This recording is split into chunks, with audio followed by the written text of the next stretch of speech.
तो दोस्तों कैसे हैं। एग्जाम कॉर्नर पटना चैनल पे स्वागत है। दोस्तों अगर बीपीएससी के आप ऑफिशियल वेबसाइट पे जाइएगा तो वहाँ पे एक देखिएगा तो एक ऑफिशियल नोटिस जारी किया गया है और ये नोटिस जो है आपको बेहद चौंकाने वाले हैं। ये क्या है नोटिस? ये नोटिस उन लोगों के ये गलत साबित भी कर दिया जो लगातार आपको बता रहे थे कि देखिएगा पद का संख्या जो है, सीट का संख्या घटेगा।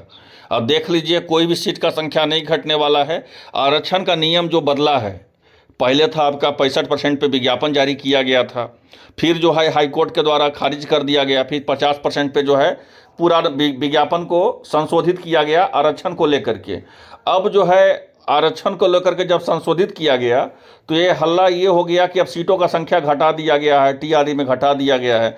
ऐसा बिल्कुल भी नहीं है। आप यहाँ पे देख सकते हैं, प्रूफ देख लीजिए, यहाँ पे एविडेंस देख लीजिए, प्रूफ देख लीजिए। अभी तुरंत जो है बीपीएससी के ऑफिशियल वेबसाइट पे जाइएगा तो एक नोटिस जारी किया है और ये नोटिस जो है देख सकते हैं। तो विज्ञापन संख्या 26/2024 के तहत जो है शिक्षा विभाग एवं अनुसूचित जाति अनुसूचित जनजाति एवं कल्याण विभाग के अंतर्गत उच्च माध्यमिक विद्यालय में प्रधानाध्यापक के लिए आपको पता है कि आपका चाहे अनुसूचित जाति हो, चाहे अनुसूचित जनजाति हो, चाहे कल्याण विभाग हो, चाहे उच्च माध्यमिक विद्यालय के लिए जो है 6061 पदों का जो विज्ञापन निकला था आपको। ये कब विज्ञापन निकला था? तो ये विज्ञापन आपको प्रकाशित हुआ था 1 मार्च 2024 को। ठीक है।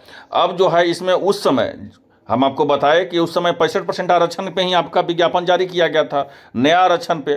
तो उस समय जो है आपका पदों का संख्या देखिएगा तो 6061 था पूरी तरह से। अब उस समय देखिएगा तो अनुसूचित जाति का या अनारक्षित का जो है, पहले शुरू से देख लीजिए। अनरिजर्व का 1340 सीट था, जिसमें महिलाओं का रिजर्वेशन करके 470 था। ईडब्ल्यूएस का देख लीजिए 576 था और महिलाओं का देख लीजिए 201 था। अनुसूचित जाति का देखिएगा तो उस समय पदों का संख्या जिस समय विज्ञापन जारी किया गया था 1283 था और महिलाओं का 413 था। अनुसूचित जनजाति का उस समय 128 था, महिलाओं का 41 था। उसी तरह जो है अत्यंत पिछड़ा का जो है उस समय कितना था? 1596 था, महिलाओं का 518 था। पिछड़ा वर्ग की उस समय सीटों का संख्या 1139 था और महिलाओं का 371 था। फिर स्वतंत्रता सेनानी के 118 था। ठीक है। और दिव्यांग कैटेगरी का जो है 238 था। ये पूरा तरह से जोड़िएगा, सब कुछ जोड़ घटाव कीजिएगा तो आपको 6061 पदों का विज्ञापन निकला था 1 मार्च 2024 को, है ना। अब जो है देखिए हाईकोर्ट में जो नियम आया, जब हाईकोर्ट के द्वारा खारिज कर दिया गया नया आरक्षण नियम को, उसके बाद जो है बिहार सरकार सुप्रीम कोर्ट में एसएलपी की हुई है। ठीक है। यहाँ तक तो सब कुछ सही है। तो भी है आयोग के द्वारा भी ये हुआ कि हम इतने दिन तक फैसला का तो इंतजार नहीं करेंगे कि अब जो है सुप्रीम कोर्ट से डिसीजन आएगा, उसके बाद जो है हम परीक्षा का निर्णय लेंगे। आयोग बोला कि नहीं, अब हमको पुराना आरक्षण पे ही जो है आपको अब बहाली करना है। और आयोग को जो है यह संज्ञान दिया हाईकोर्ट के द्वारा कि आप पुराना आरक्षण पे ही बहाली कीजिए। अभी नया आरक्षण का तो मामला ही कोर्ट में चल रहा है। तो जब नया आरक्षण और पुराना आरक्षण का जब टकराव हुआ, ठीक है, जब नया आरक्षण पे आपका विज्ञापन जारी हुआ और पुराना आरक्षण पे फिर संशोधित हुआ विज्ञापन, तो मार्केट में ये हल्ला हुआ कि सीटों का संख्या घटा दिया जाएगा। लेकिन ऐसा बिल्कुल भी नहीं है। यहाँ पे देख सकते हैं, ये नया आरक्षण नियम में देखिए, पुराना आरक्षण नियम में देखिए, जिस पे आपका रिजल्ट आएगा। ये तो हम अभी दिखाए जिस पे आपका विज्ञापन जारी किया गया। अब जो है जिस पे आपका रिजल्ट आएगा, अब देखिए क्या संशोधन किया गया है, ये हम आपको डिटेल दिखा देते हैं।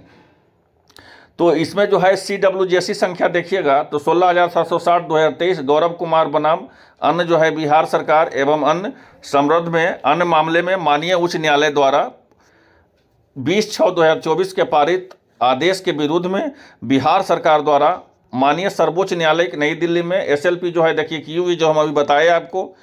अन्य जो है सिदरिसबादों में पारित आदेश के फलाफल में प्रभावित होने से जो है पूर्व आरक्षण प्रावधान के आलोक में ही नियमित जो है आपको नियुक्ति के लिए जो है कार्रवाई किए जाने का समान प्रशासन विभाग के द्वारा जो है आप यहाँ देख सकते हैं। पत्रांक संख्या 17,773 22/10/2023 द्वारा 24 द्वारा जो है रिक्तियाँ उपलब्ध है। क्या रिक्तियाँ उपलब्ध है वो समझिए। तो यहाँ रिक्तियाँ देख सकते हैं कि पहले आपका 6061 पदों का था, 6061 पदों का ही जो है आपका रिजल्ट आएगा।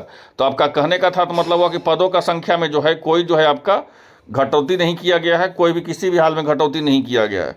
अब यहाँ पे एक महत्वपूर्ण चीज़ समझिएगा कि उस समय जो था महिलाओं का देख लीजिए, पुरुषों का देख लीजिए। पहले आपका जनरल कैटेगरी में देखिएगा तो सीटों का संख्या जो है बढ़ा दिया गया है। पहले जनरल कैटेगरी में 1340 सीट था, अब जनरल कैटेगरी में देखिएगा तो 2303 सीट है। अब क्यों 2303 सीट है तो वो समझिए, ये 65% पे था, मतलब 100 सीट में जो है 65 सीट जो था आपका, 65 सीट 35 सीट ही था जनरल कैटेगरी का, अब जो है यहाँ पे 50 सीट हो गया है, 50% आरक्षण पे है।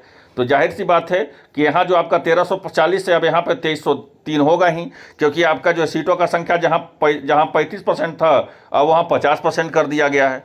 बाकी जो आप मिला सकते हैं, EWS में 576 था तो अभी भी 575 ही हैं। महिलाओं का देख लीजिए, आपको उस समय 470 था, अब जो है महिलाओं का यहाँ देख लीजिएगा 803 हो गया, 808 हो गया, क्योंकि 50% पे हो गया। तो यहाँ पे पूरी तरह से देख सकते हैं, यहाँ पे अनुसूचित जाति का देख लीजिए तो 1283 था, अब देख लीजिए 1024 है। और अनुसूचित जनजाति का महिलाओं का देख लीजिए, पहले 413 था, अब जो है 323 है। इसी तरह जो है आपका पूरा तरह से सीटों का संख्या जो है देख सकते हैं, इसको कर दिया गया है। तो आप समझ सकते हैं, पूरी तरह से यहाँ पे देख लीजिए, ये पूरी तरह से ये डाटा है। तो कहने का था तो मतलब हुआ कि नया आरक्षण है, पुराना आरक्षण में कोई बदलाव नहीं हुआ, रिजल्ट आपका उतना ही पदों का आएगा, लेकिन इसमें जो है जनरल कैटेगरी वाले को लगातार इसमें फ़ायदा होगा, क्योंकि उस समय जो है उनका 65% पे रिजल्ट आना था, अब जो है आपका 50% पे उनका रिजल्ट आएगा, तो 15% जो है अब उनको एक्स्ट्रा सीट तो मिलेगा ही। तो ये यहाँ पे बेनिफिट देखने को मिलेगा फिलहाल के लिए। और आप देख सकते हैं यहाँ पर पूरी तरह से ये डाटा मिला सकते हैं। ये था आपका विज्ञापन जारी किया गया था और इस पर जो है आपका रिजल्ट जारी किया जाएगा। किसी भी हाल में जो है पदों का संख्या नहीं घटाया गया है। तो जो भी मार्केट में अफवाह फैला रहे थे, यहाँ पे देख लीजिए, इससे बढ़िया कोई सबूत नहीं हो सकता है।